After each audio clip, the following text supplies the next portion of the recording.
La Biblia y la magia. ¿Existe la magia en la Biblia? ¿Qué es lo que nos dice la palabra de Dios, la Sagrada Escritura, sobre la magia?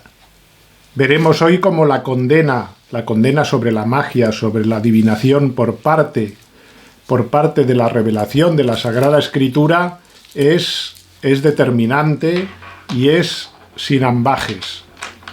Vamos a ir repasando los textos más importantes de la Sagrada Escritura que se refieren a este tema. En la Sagrada Escritura encontramos indicaciones muy claras sobre la existencia de la magia, la brujería, la adivinación, la invocación de espíritus y su condena.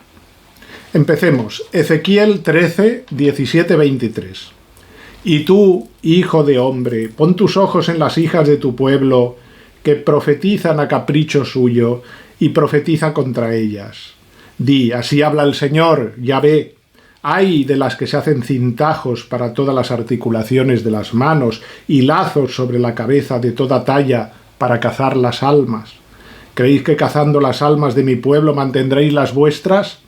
Vosotras por 2 puñados de cebada o 2 pedazos de pan me deshonráis ante mi pueblo, predicando la muerte de quien no ha de morir, y prometiendo la vida a quien no vivirá, y engañando así a mi pueblo, que se cree las mentiras. Por haber entristecido con vuestras mentiras el corazón del justo, cuando yo no quería entristecerle, y haber confortado las manos del impío, para que no se volviese de su mal camino y viviese, ya no tendréis más visiones ni pronunciaréis más oráculos. Libraré de vuestras manos a mi pueblo y sabréis que yo soy Yahvé.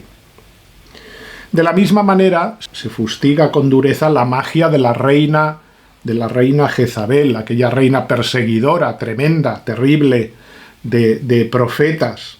En 2 Reyes 9:22 dice de ella: en cuanto vio Joram a Jehú, le preguntó: ¿hay paz, Jehú? Y éste respondió: ¿qué paz? Mientras duren las prostituciones de Jezabel, tu madre, y sus muchas hechicerías. Las prácticas de otro rey impío, el rey Acaz, 2 de Reyes 16, versículos 2 y 4. Tenía Acaz 20 años cuando comenzó a reinar, y reinó 16 en Jerusalén. No hizo lo recto a los ojos de Yahvé, su Dios, como lo había hecho David, su padre. Marchó por el camino de los reyes de Israel y hasta hizo pasar a su hijo por el fuego. Práctica idolátrica, práctica realmente perniciosa a los ojos de Dios, por lo que supone de adoración a los reyes falsos, a Baal, y a los dioses cananeos. Pues bien, hizo pasar a su hijo por el fuego según las abominaciones de las gentes que Yahvé había expulsado ante los hijos de Israel. Ofrecía sacrificios y perfumes en los altos, en los collados y bajo cualquier árbol frondoso. Después se nos habla de otro rey, en este caso un rey bueno, como es el rey Josías, que combatió estas supersticiones. En 2 Reyes 23-24 así lo apunta.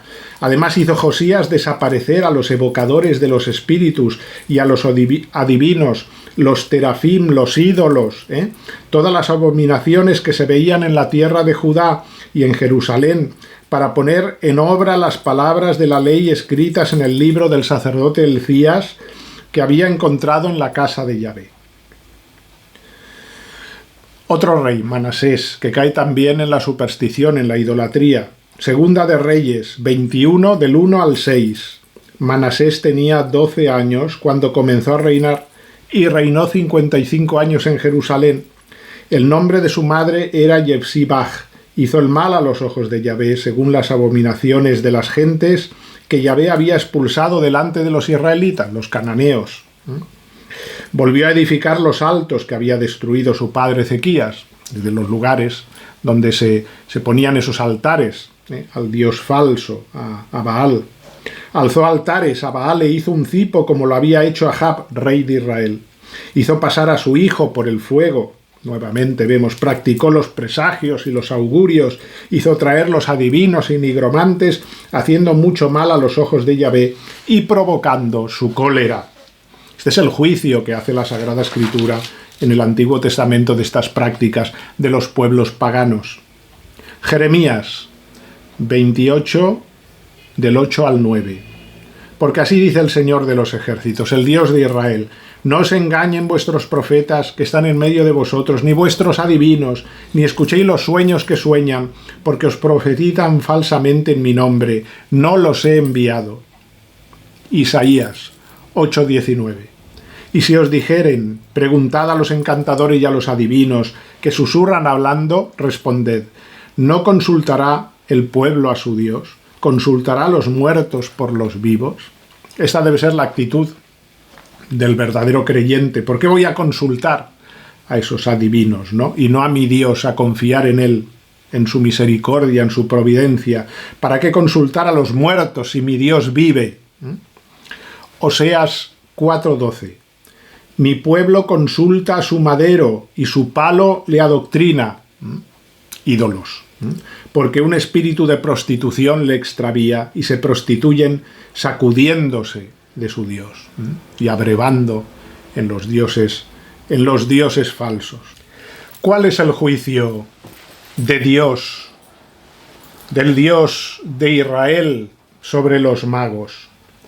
Algunos de estos textos son especialmente relevantes. Por ejemplo, los libros como el Deuteronomio o el Levítico, que acumulan las leyes de la Torá. Deuteronomio 18, 10, 14. No se ha hallado en ti nadie que haga pasar a su hijo o a su hija por el fuego, ni quien practique adivinación, ni hechicería, o sea agorero o hechicero, o encantador o medium o espiritista, ni quien consulte a los muertos. Porque cualquiera que hace estas cosas es abominable al Señor, y por causa de estas abominaciones el Señor, tu Dios, expulsará esas naciones de delante de ti. Dios está expulsando a esos pueblos, a los pueblos cananeos, ¿no? Para que lo ocupe precisamente su pueblo, el pueblo que adora al verdadero Dios. No caigas, pues, en esos errores, les dice la ley. Será intachable delante del Señor tu Dios, serás intachable.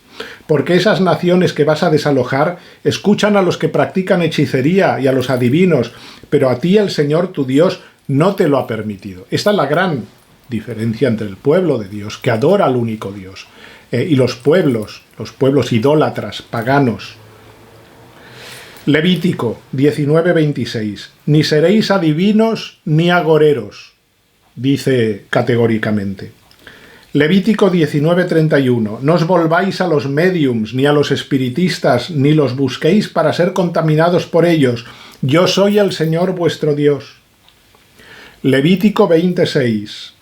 Si alguien consulta a los nigromantes y a los adivinos prostituyéndose en pos de ellos, yo volveré mi rostro contra él y los terminaré de en medio de su pueblo. Es tremenda, la maldición, el juicio de Dios sobre los que practican estas artes.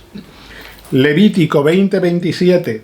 El hombre o la mujer en que haya espíritu nigromante o adivino morirá sin remedio. Los lapidarán. Esta era la condena en la antigua ley. Caerá su sangre sobre ellos.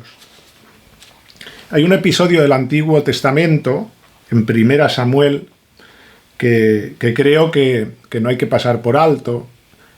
Se ha representado muchas veces en el arte, también lo vemos en muchos cuadros de grandes autores, que es Saúl y la pitonisa de Endor. El rey Saúl, un rey Saúl en horas bajas ya, al final de su reinado, ha caído ya en desgracia precisamente porque ha caído en graves desviaciones ante Yahvé. 1 Samuel 28:3 decíamos. Saúl y la pitonisa de Endor. Samuel había muerto, todo Israel le había llorado y fue sepultado en Ramá, su ciudad. Saúl había echado del país a los nigromantes y adivinos. Bien, Samuel, este que ha muerto, es el gran profeta, ¿no? Y Saúl es el rey. Habiéndose reunido los filisteos, vinieron a acampar en Sunem. Los filisteos, los grandes enemigos, están a las puertas. Reunió Saúl a todo Israel y acampó en Gelboé. Vio Saúl el campamento de los filisteos y tuvo miedo. Dudó por un momento, temblando sobremanera su corazón. Consultó Saúl a Yahvé, pero Yahvé no le respondió ni por sueños, ni por los Urim, ni por los profetas. Dijo Saúl a sus servidores: buscadme una nigromante para que vaya a consultarla. Dijéronle sus servidores: aquí mismo, en Endor, hay una nigromante. Se disfrazó Saúl poniéndose otras ropas y fue con 2 de sus hombres. Llegó donde la mujer de noche y dijo: adivíname por un muerto y evócame el que yo te diga. La mujer le respondió, la pitonisa: bien sabes lo que hizo Saúl, que suprimió de esta tierra los nigromantes y adivinos. Bien sabe ella que esto está prohibido por la ley de Dios, ¿no? Y lo había prohibido el mismo Saúl, pero no lo reconoce ahora en aquel hombre embozado.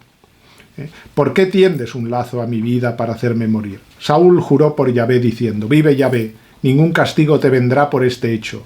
La mujer dijo: ¿a quién debo invocar para ti? Respondió: evócame a Samuel. Vio entonces la mujer a Samuel y lanzó un gran grito. Dijo la mujer: Saúl, ¿por qué me has engañado? Tú eres Saúl. El rey le dijo: no temas. ¿Pero qué has visto? La mujer respondió a Saúl: veo un espectro que sube de la tierra. Saúl le preguntó: ¿qué aspecto tiene? Ella respondió: es un hombre anciano que sube envuelto en su manto. Comprendió Saúl que era Samuel, y cayendo rostro en tierra, se postró. Samuel dijo a Saúl: ¿por qué me perturbas evocándome? Respondió Saúl: estoy en grande angustia. Los filisteos mueven guerra contra mí, Dios se ha apartado de mí, y ya no me responde ni por los profetas ni en sueños. Te he llamado para que me indiques lo que debo hacer. Dijo Samuel: ¿para qué me consultas si Yahvé se ha separado de ti, se ha pasado a otro?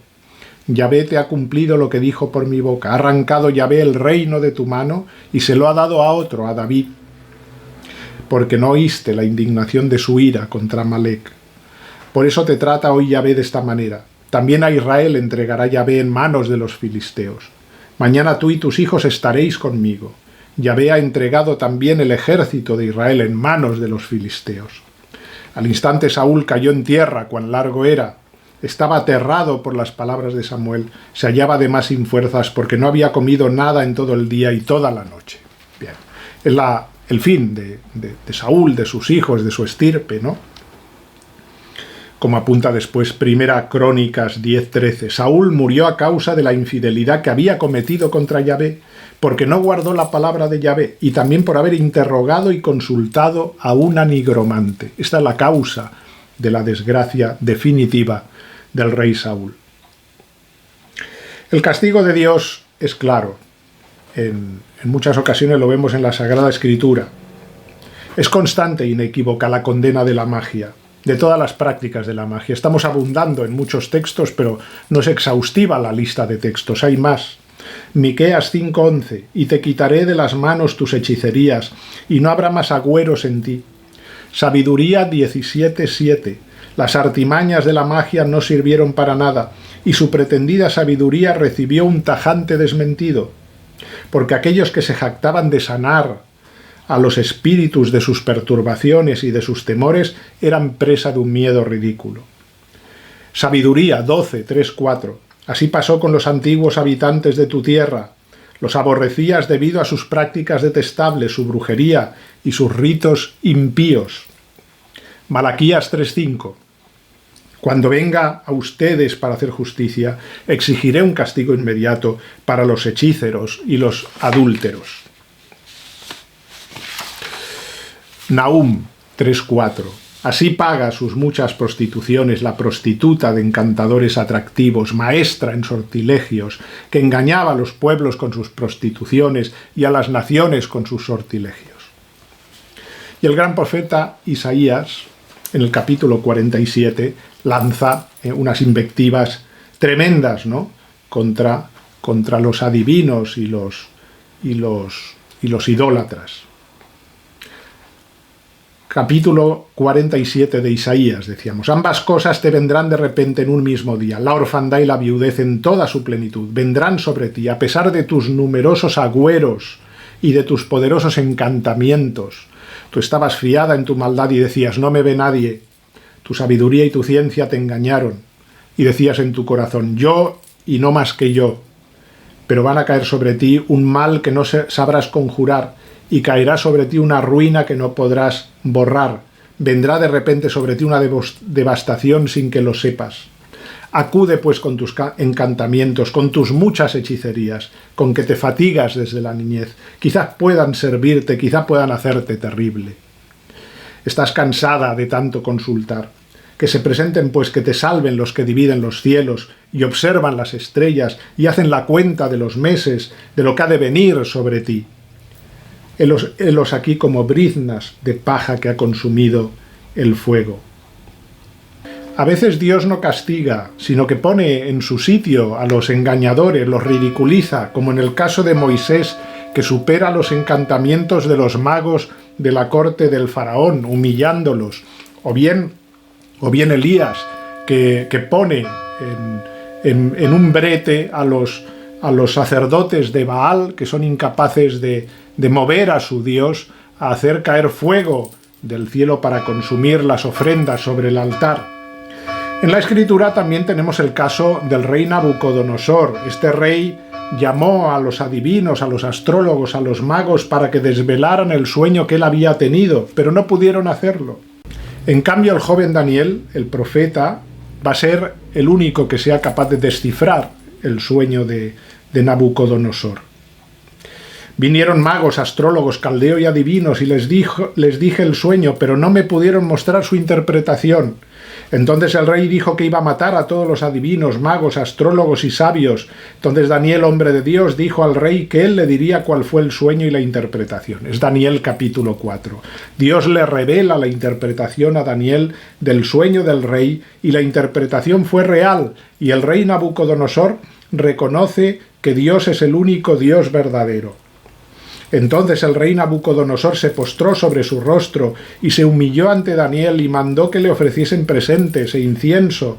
El rey habló a Daniel y dijo: ciertamente el Dios vuestro es Dios de dioses y Señor de los señores y el que revela los misterios, pues pudiste revelar este misterio.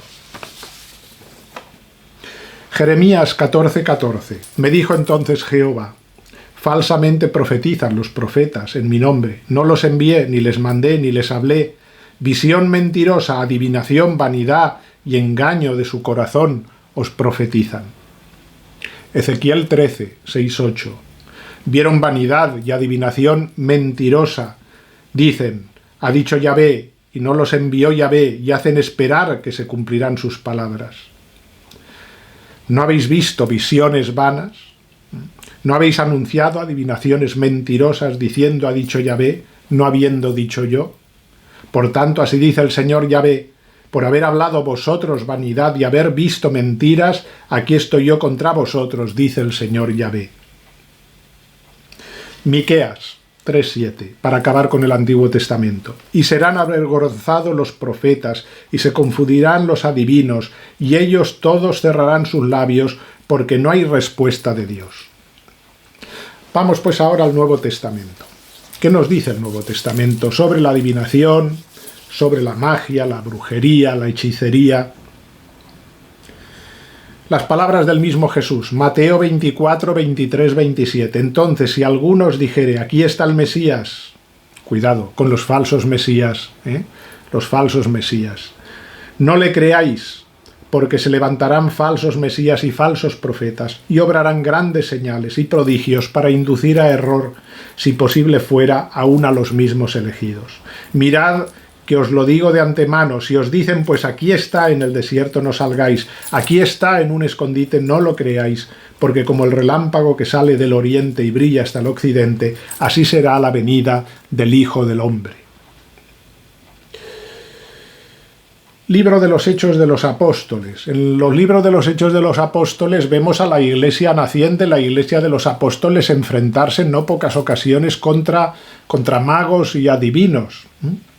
Por ejemplo, importante es Hechos capítulo 13, donde los apóstoles se enfrentan, donde Pablo concretamente se enfrenta al mago Elimas. Dice así: atravesaron toda la isla hasta Pafos y encontraron a un mago, falso profeta judío, que se llamaba Bar Jesús. que estaba con el procónsul Sergio Pablo, hombre prudente. Este hizo llamar a Bernabé y a Saulo, con el deseo de oír la palabra de Dios. Pero el mago, Elimas, que así se traduce su nombre al griego, se les oponía, intentando apartar la fe al procónsul. Entonces Saulo, también llamado Pablo, lleno del Espíritu Santo y mirándolo fijamente, le dijo: «Tú, lleno de todo engaño y de toda malicia, hijo del diablo, enemigo de toda justicia, ¿no dejarás de torcer los rectos caminos del Señor? La mano del Señor va a caer sobre ti y te vas a quedar ciego, sin ver el sol hasta el tiempo señalado». Al momento la niebla y la oscuridad le rodearon y se puso a dar vueltas buscando a alguien que le llevara de la mano. Al ver lo sucedido, el procónsul creyó, admirado de la doctrina del Señor. Hijo del diablo. Esta es la apelación de Pablo, dura y clara, contra el mago. En Hechos 16 tenemos otro caso, el de una joven. Una joven que tiene el espíritu de Pitón, lo que se ha llamado una pitonisa. ¿Qué es esto? Dice: un día mientras nos dirigíamos al lugar de oración, nos salió al encuentro una muchacha poseída de un espíritu de adivinación. Literalmente dice espíritu pitónico. Lo cuenta San Lucas, pues, ¿no? Pitón, ¿qué quiere decir esto de espíritu pitónico? Pitón era el nombre de una serpiente mitológica que en un principio había pronunciado los oráculos en Delfos, ¿no? Y que fue muerta a posteriori por el dios Apolo, quien la sustituyó en su función de vaticinar. Apolo puso además a unas pitonisas, lo que se llamaban unas pitonisas, ¿no? Una especie de sacerdotisas, ¿no? De mujeres que hacían vaticinios. De ahí el nombre de Apolo Pitio también. El de pitonisa también es otro sustantivo que se ha utilizado para designar a estas sacerdotisas de Delfos y a todas aquellas que pretenden adivinar. Aquellas pronunciaban, como digo, sus oráculos en nombre de Apolo. Pues bien, el espíritu Pitón permitía a la muchacha tener un discurso inspirado que parece ser que le daba, evidentemente, mucho rédito a sus amos, ¿no? Y de ahí el conflicto. Lo explica bien. Mientras íbamos a la oración, nos salió al encuentro una joven esclava que tenía un espíritu pitónico y proporcionaba como adivina abundantes ganancias a sus amos. Siguiéndonos a Pablo y a nosotros, gritaba. No es extraño, en no pocas ocasiones el demonio reconoce a Cristo, ¿no? Y a los suyos. Estos hombres son siervos del Dios Altísimo y os anuncian el camino de la salvación. Repetía esto muchos días hasta que Pablo, enfadado, se volvió y le dijo al espíritu: en nombre de Jesucristo te mando que salgas de ella. Y en ese mismo instante salió. Al ver sus amos que había desaparecido la esperanza de su ganancia, se apoderaron de Pablo y de Silas y los arrastraron al foro ante los magistrados. Aquí queda claro una cosa: la capacidad de vaticinar, de adivinar. Este espíritu pitónico se debe a la posesión de un demonio. En no pocas ocasiones, en efecto, este poder viene, cuando es efectivo, es verdadero, viene de la capacidad que tiene el demonio de saber más, no de saberlo todo. Cuidado, porque no es Dios. Hechos 8. Simón el Mago, importante personaje que después va a tener recorrido e influencia en la iglesia primitiva con sus herejías, con sus errores. Un hombre que se llamaba Simón había ejercido la magia en la ciudad y había embaucado a la gente de Samaria diciéndoles que era alguien grande. Todos, del menor al mayor, le prestaban atención y decían: «Esta es la potencia de Dios, llamada la grande». Le escuchaban porque desde hacía tiempo los había seducido con sus magias. Pero cuando empezaron a creer a Felipe, que les anunciaba el evangelio del reino de Dios y el nombre de Jesucristo, hombres y mujeres comenzaron a bautizarse. Entonces creyó también el propio Simón. Y después de ser bautizado seguía asiduamente a Felipe. Veía los signos milagrosos y los grandes prodigios que se realizaban y se llenaba de admiración. Cuando los apóstoles que estaban en Jerusalén oyeron que Samaria había recibido la palabra de Dios, les enviaron a Pedro y a Juan. Estos, nada más llegar, rezaron por ellos para que recibieran el Espíritu Santo, pues aún no habían descendido sobre ninguno de ellos, sino que solo estaban bautizados en el nombre del Señor Jesús. Entonces les imponían las manos y recibían el Espíritu Santo. ¿Qué vio Simón el Mago? Al ver Simón que por la imposición de las manos de los apóstoles se confería el Espíritu Santo, les ofreció dinero. Por eso se ha llamado simonía, este deseo de querer comprar el poder, los poderes de Dios, ¿no? Dadme también a mí ese poder, para que cualquiera a quien yo imponga las manos reciba el Espíritu Santo. Pero Pedro le respondió, que tu dinero vaya contigo a la perdición, por pensar que con dinero se puede conseguir el don de Dios. No tienes parte ni herencia alguna en esta empresa, porque tu corazón no es recto ante Dios. Bien. Ya acabamos con las listas de pecados. A veces, sobre todo en las cartas de San Pablo, o a veces en el Apocalipsis, se dan como listas de pecados, ¿no? Aquello que excluye a alguien del reino de Dios, de la posibilidad de la salvación, aquello que es indigno del Hijo de Dios transformado por la gracia. Y entre ellas siempre está la hechicería, la brujería, etc. Apocalipsis 21:8. En cambio, los cobardes, los incrédulos, abominables y homicidas, fornicarios, hechiceros, idólatras y todos los embusteros tendrán su parte en el lago de fuego que arde y que es la muerte segunda. Gálatas 5, 20, 21. Y manifiestas son las obras de la carne, que son estas: adulterio, fornicación, inmundicia, lascivia, idolatría, hechicerías, enemistades, pleitos, celos, iras, contiendas, etcétera, etcétera. Cosas semejantes a estas, acerca de las cuales os amonesto, como ya lo he dicho antes, que los que practican tales cosas no heredarán el reino de Dios. Apocalipsis 9:21. Y no se arrepintieron de sus homicidios, ni de sus hechicerías, ni de su fornicación, ni de sus hurtos. Apocalipsis 22, 12, 15. Mira, vendré pronto con mi recompensa para dar a cada uno según haya sido su conducta. Yo soy el Alfa y la Omega, el principio y el último, el principio y el fin. Bienaventurados los que lavan sus vestiduras para tener derecho del árbol de la vida y entrar por la puerta de la ciudad. Fuera los perros, los hechiceros, los impuros, los homicidas, los idólatras y todo el que ama y practica la mentira. Bien, hemos visto fragmentos del Antiguo, del Nuevo Testamento, digo no exhaustivamente, no todos, pero sí suficientemente representativos para tener claro la condena de Dios sobre aquellos que practican o que pretenden tener poderes mágicos, o practicar la adivinación, la hechicería, la superstición, la idolatría, en definitiva, ¿no? Y también, lo hemos visto en el caso del rey Saúl, contra aquellos que, de alguna manera, buscan el consejo de estos. No solo sobre los que practican, sino sobre los que hacen uso de magos y de adivinos, también la condena es grave, con lo cual debemos de huir de estas prácticas por lo terribles que son a los ojos de Dios y por el castigo que pueden, en efecto, atraer sobre nosotros.